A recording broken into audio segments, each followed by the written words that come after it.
Assalamualaikum warahmatullahi wabarakatuh. Saya akan menjelaskan tentang pemeriksaan fisik kardiovaskular.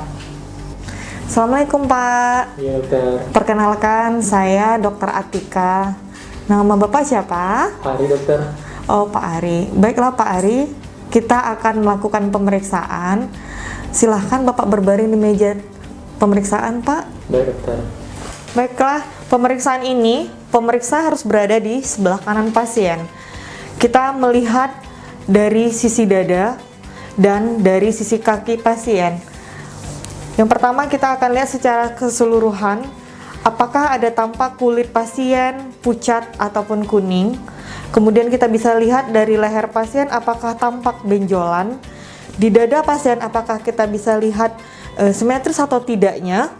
Kemudian di ekstremitas atas dan ekstremitas bawah kita lihat apakah ada pembengkakan atau udem. Kita lakukan pemeriksaan inspeksi dan palpasi jantung, di mana posisi pasien dalam posisi terlentang atau supinasi. Kita akan melihat inspeksinya di dinding dada simetris atau tidaknya. Kemudian kita juga bisa melihat pulsasi dan ventrikuler. Pada pasien ini, dada pasien simetris. Kemudian pada ictus cordis tidak tampak undulasi. Untuk pemeriksaan palpasi, kita tarik linea midclavicularis pada SIK 4 dan 5. Kita letakkan telapak tangan dan jari pada titik tersebut dan kita rasakan palpasinya. Kemudian kita rasakan dengan ujung jari. Dalam menentukan lokasi, diameter dan amplitudo serta durasi dari ictus cordis.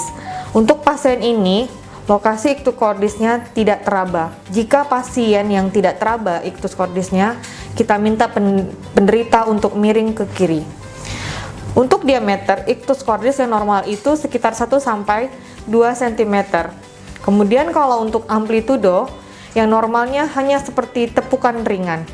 Dan untuk durasi ictus cordis biasanya berlangsung sampai 2/3 pertama sistol. Kita melakukan palpasi daerah epigastrium. Palpasi daerah epigastrium yang kiri pada titik SIK 2 kiri. Dengan meminta pasien menahan nafas dalam keadaan ekspirasi maksimal. Baik, kita lakukan palpasi daerah epigastrium kanan pada titik SIK 2 kanan dengan pasien menahan napas dalam keadaan ekspirasi maksimal. Pemeriksaan palpasi pada SIK 2 kiri dan kanan ini bertujuan untuk mengetahui pulsasi dari ventrikel kanan. Kita selanjutnya melakukan pemeriksaan perkusi jantung kanan. Dari linea midclavicula kanan, kita lakukan perkusi dari atas ke bawah. Sonor, sonor, sonor, redup. Redup ini merupakan titik O. Kita naik 2 jari dari titik O. Kita lakukan perkusi secara tegak lurus ke arah lateral, ke medial untuk menentukan batas jantung relatif. Dari sonor, sonor, redup. Redup ini merupakan batas jantung relatif. Kemudian kita lanjutkan perkusi ke medial lagi. Redup, redup peka. Yang peka ini merupakan batas jantung absolut. Selanjutnya kita melakukan pemeriksaan perkusi batas jantung kiri di linea axillaris anterior kiri. Kita lakukan perkusi dari atas ke bawah. Sonor, sonor, timpani. Pada titik timpani ini merupakan titik X. Kemudian kita naik 2 jari di titik X. Lakukan lagi perkusi secara tegak lurus dari lateral ke medial. Sonor, sonor, redup. Redup ini adalah titik untuk menentukan batas jantung kiri relatif. Lanjut kita perkusi ke arah medial. Sonor, sonor, redup. Yang redup ini merupakan batas jantung absolut kiri. Selanjutnya pemeriksaan pinggang jantung, yaitu pada linea parasternalis kiri. Kita lakukan perkusi dari atas ke bawah. Dari sonor, sonor, redup, normalnya pada SIK ketiga. Jika tidak ditemukan, berarti batas pinggang jantung menghilang. Baik, kita lanjutkan pemeriksaan kontur jantung. Kita lakukan pemeriksaan kontur jantung kanan, di mana kita melakukan perkusi hemitorak kanan. Kita lakukan perkusi pada setiap SIK-nya, mulai dari atas ke bawah. Kita perkusi dari lateral ke medial. Sonor, sonor, sonor, sonor, sonor, redup, sonor, redup, sonor, redup. Kemudian kita tandai setiap perubahan dari sonor ke redup. Lanjut pada hemitorak kiri, kita lakukan juga perkusi setiap SIK-nya dari atas ke bawah, mulai dari lateral ke medial.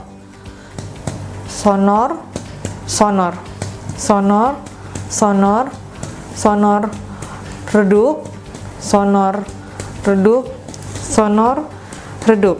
Tandai juga setiap perubahan dari sonor ke redup. Baik, selanjutnya kita melakukan pemeriksaan auskultasi suara jantung. Yang pertama, kita mendengar suara jantung pada katup aorta, yaitu berada pada SIK 2 linea sternalis kanan.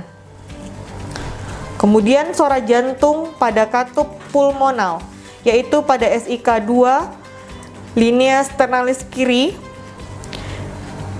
Kemudian pada katup trikuspidal pada SIK 5 linea sternalis kiri. Kemudian pada katup mitral atau apek, yaitu pada SIK linea midclavicularis.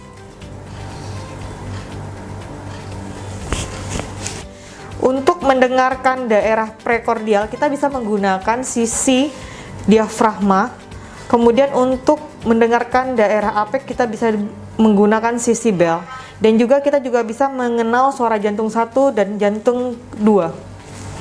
Untuk pasien stenosis mitralis, untuk mendengar lebih jelas suara jantung 3 dan suara jantung 4, kita bisa melakukan pemeriksaan okultasi dengan meminta pasien untuk miring ke kiri, yang mana tujuannya bisa memperjelas terdengarnya suara S3 dan S4, serta kita juga bisa mendengar suara bising mitralis.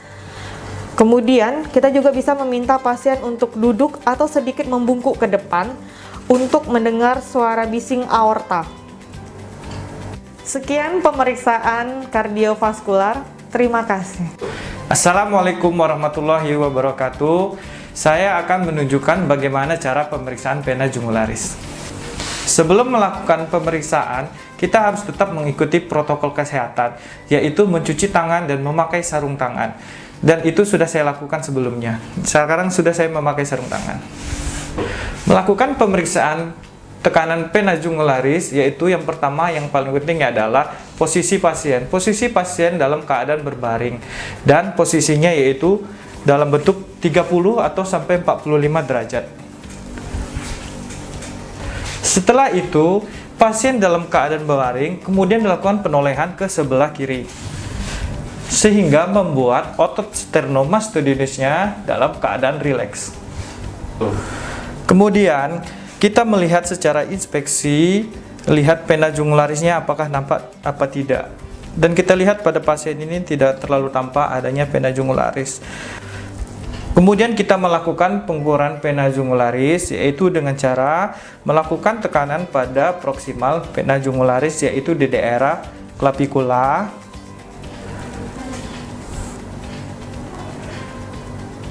Kemudian kita lihat adanya pengisian dari aliran vena jugularis. Kemudian melakukan tahanan juga di daerah submandibula. Kemudian meminta pasien untuk inspirasi. Napas, Pak. kemudian kita lepaskan, kita lihat pengisiannya di daerah sini, kemudian kita beri tanda. Setelah kita beri tanda, kita lakukan pengukuran pada pena jungularis, yaitu di daerah angulus sterni. Di sini terdapat nilai konstanta yaitu 5 cm, yaitu jarak antara angulus sterni dengan titik tengah atrium kanan. Maka didapatkan nilai 5 cm. Kemudian ambil penggaris. Setelah diambil penggaris, diukur dari angulus sterni dengan tegak lurus atau vertikal ke arah titik yang kita sebut tadi.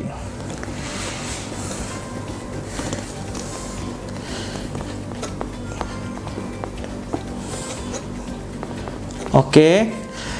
Setelah diukur, didapatkan nilainya yaitu 5 plus 3 atau sampai 4 cm. Dan pada pasien ini adalah nilainya normal. Demikianlah pemeriksaan tekanan pena jungularis, semoga bermanfaat untuk teman-teman sekalian. Terima kasih. Baiklah, sekarang saya akan menjelaskan bagaimana cara tes pengisian kapiler. Yang pertama yaitu, sebelumnya saya sudah menjelaskan kepada pasiennya tentang tes yang akan dilakukan. Terus, posisi pasien yang pertama dalam posisi duduk. Kemudian, mengambil tangan pasien, kemudian melakukan penekanan pada kuku pasien sampai kukunya pucat.